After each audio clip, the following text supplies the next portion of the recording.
अस्सलाम वालेकुम। बहुत सारे लोग जो हैं वो मुझसे पूछते हैं कि ला इलाहा इल्लल्लाह से बहुत सारे अमाल जो हैं वो यूट्यूब के ऊपर अपलोड हैं परी की हाज़रात पर। तो आप कोई ऐसा अमल बताएँ जिससे हमें ये पता चल सके कि इन अल्फ़ाज़ से हाज़िरी होती है या नहीं? तो मैंने एक बहुत ही मुजरब अमालों में से अपना एक अमल जो आज आपके साथ शेयर करने वाला हूँ, इंशाल्लाह इसमें आपको पूरी-पूरी कामयाबी मिलेगी और इस अमल में नाकामी का आंसर बिल्कुल नहीं है। हर इंसान, हर कोई इस अमल को कर सकता है और कामयाब हो सकता है। अमल का तरीक़ाकार कुछ इस तरह से है कि सबसे पहले आपने तहज्जुद की नमाज़ पढ़नी है। तहज्जुद की नमाज़ इस अमल में बेइंतहा ज़रूरी है। जितना आप समझ सकते हैं समझ लें। इस नमाज़ के बगैर तहज्जुद की इस अमल को शुरू करना या इससे फ़ायदा लेना कोई फ़ायदा नहीं होगा, अगर आपने तहज्जुद की नमाज़ अगर इस अमल में ना पढ़ी तो।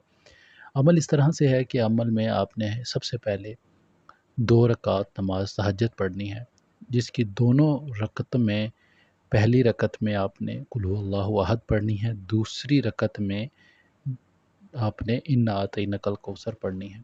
पढ़ने के बाद आपने सलाम फेर देना है।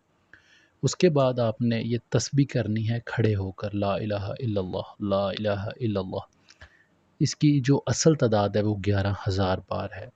लेकिन बाज़ लोग जो हैं वो नहीं कर सकते 11,000 बार, लेकिन इसकी जो तादाद है वो 3125 बार अगर आप पढ़ते हैं और ये अमल आप अगर 41 दिन करते हैं तो आपके पास 41 दिन के बाद हाज़रात आती है।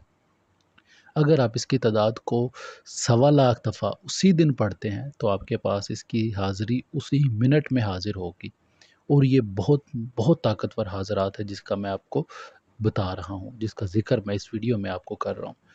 अगर आप इसी अमल को थोड़ा-सा और मुख्तसर करते हैं, 11,000 बार पढ़ते हैं, सवा लाख बार नहीं पढ़ते, तो इसकी जो हाज़रात होगी, वो होगी तो सही, लेकिन उससे आप सिर्फ़ मालूमात ले सकते हैं, काम नहीं ले सकते।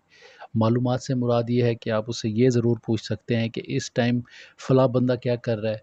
अगर आप उसे ये कहेंगे ना कि ये काम अगर वो गलत कर रहा है तो उसको रोक दो, वो रोक नहीं सकती ये हाज़रात। लेकिन मालूमात ज़रूर देगी। अगर आप इसको सवा लाख बार उसी दिन आप मुकम्मल करते हो ला इलाहा इल्लल्लाह को, तो यकीन जानें कि एक ऐसी मखलूक, एक ऐसी हाज़रात आपके सामने रूनुमा होगी, जो आपसे पूछेगी कि आपने किस मकसद के लिए मुझे हाज़िर किया है, मुझसे काम लें। वो आपका हर जायज़ काम करेगी और इस कदर ताकतवर होगी कि आपको दुनिया में कोई और अमल करने की ज़रूरत नहीं पड़ेगी इंशाअल्लाह। और आप इसमें जो है वो कम से कम अमल शुरू करने से पहले मिठाई का ज़रूर कीजिए कि मिठाई जो है वो थोड़ी-सी लेकर तक़सीम ज़रूर कीजिएगा, फिर अमल में बैठिएगा। और इस अमल का किसी को भी कानो-कान ख़बर ना हो कि आपने इस तरह का कोई अमल करना है या किया है। अगर आप किसी के साथ इस तरह का कोई ज़िक्र करेंगे तो ये हाज़रात अगर आपके पास होगी तो ज़ाया हो जाएगी, अगर आप करने बैठे तो ये हाज़रात सामने नहीं आएगी। चुपचाप इस अमल को करें और हाज़रात से फ़ायदा उठाएँ।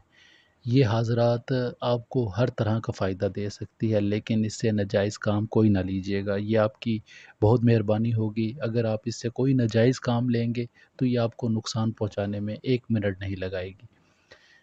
इन अमाल को करने का जो सही वक़्त है, वो तहज्जुद के फ़ौरन बाद, फ़जर की नमाज़ से पहले-पहले आपने ये अमल को मुकम्मल करना है। अगर आप एक दिन में सवा लाख बार नहीं पढ़ सकते, तो 3125 बार रोज़ाना पढ़ें। तो ये जितने दिन में सवा लाख की तादाद मेरा ख़्याल है 40 दिन में मुकम्मल हो जाती है या 21 दिन में मुकम्मल हो जाए, तो आपके पास उसी दिन जिस दिन ये सवा लाख की तादाद मुकम्मल हो जाती है, उसी दिन आपके पास इसकी हाज़रात रूनुमा होगी और ऐसी ताकतवर हाज़रात होगी कि आपके हैरत की इंतहा नहीं होगी। आप जिसका भी जो भी काम होगा वो कहेंगे ये करेगी। ये हाज़रात इतनी पावरफुल है कि आप दुनिया का कोई काम इसके सामने कोई मायने नहीं रखता। आप इससे नाजायज़ काम कोई ना लीजिएगा, इसमें जलाली और जमाली परहेज़ दोनों हैं। जब ये परी या जिन्नात या जो भी मखलूक आपके सामने आती है, इसमें मुख्तलिफ़ चीज़ें हाज़िर होती हैं। तो बाज़ औक़ात तो एक बुज़ुर्ग हस्ती जो है वो आती है इस अमल में, लेकिन बाज़ औक़ात मैंने देखा है कि इसमें और भी मखलूक जो है वो हाज़िर होती है। जो भी मखलूक आपके सामने हाज़िर हो, उससे उसकी हाज़रात का तरीक़ा पूछें, बाअदब तरीके से। پھر اس سے اجازت دیں کہ جب میں بلاؤں تب آپ نے آنا ہے۔ اس کی انگوٹھی، اس سے کوئی ایک ایسی نشانی لے لیں جس سے وہ آپ کے پاس دوبارہ دوبارہ حاضرات آپ کے سامنے اس کی ہوتی رہے۔ کبھی بھی اس طرح سے اجازت نہ دیں کہ بغیر نشانی کے اجازت دے دیں اور بعد میں وہ حاضرات کبھی بھی آپ کے سامنے رونما نہیں ہوگی، کیونکہ حاضرات ہمیشہ یہی چاہے گی کہ ایک دفعہ جس نے جو کام لیا ہے لے لے، اس کے بعد مجھے حاضر نہ کرے۔ یہ آپ کے دماغ میں سے، آپ کے ذہن میں سے یہ بات بھی نکال دے گی کہ آپ نے کوئی کام کے لیے دوبارہ اسے تسخیر کرنا ہے بھی کہ نہیں۔ وہ اس طرح سے آپ کو محسوس کروائے گی کہ جیسے دوبارہ آپ کو اس کی ضرورت پڑے گی نہیں۔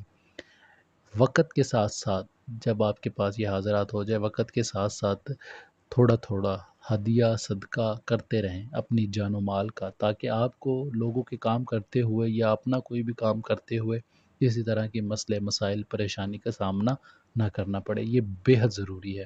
اگر آپ یہ نہیں کریں گے تو کسی نہ کسی مسئلے میں، کسی پریشانی میں مبتلا ہو جائیں گے۔ یہ عمل بذات خود جو ہے وہ ایک ایسے کہہ لیں کہ ایک عامل بننے کا سب سے آسان طریقہ ہے۔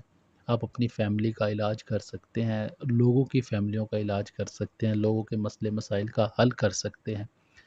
کم سے کم جائز مقصد میں آپ ہر انسان کی مدد ضرور کر سکتے ہیں۔ اور اس ویڈیو کو کم سے کم لوگوں کے ساتھ جو ہے وہ صدقہ جاریہ سمجھ کر ضرور شیئر کیجیے گا۔ باقی اگر اس ویڈیو میں آپ کو کوئی بھی بات، کوئی بھی وظائف کی، کسی بھی چیز کی کسی بھی طرح سے کوئی سمجھ نہ آئے تو مجھ سے پوچھ سکتے ہیں، کیونکہ ویڈیو بہت مختصرانہ ہوتی ہے، جس کی وجہ سے ساری ڈیٹیلز جو ہے وہ دینا اس ویڈیو میں مشکل ہو جاتا ہے۔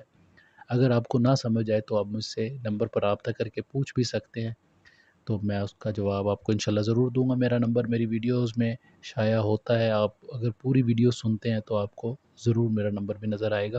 باقی اس ویڈیو میں اتنا ہی، ہم ملتے ہیں اگلی ویڈیو میں ایک نئے عمل کے ساتھ۔ اپنا ڈھیر سارا خیال رکھیں، دعاؤں میں ضرور یاد رکھیے گا۔ خدا حافظ، فی امان اللہ۔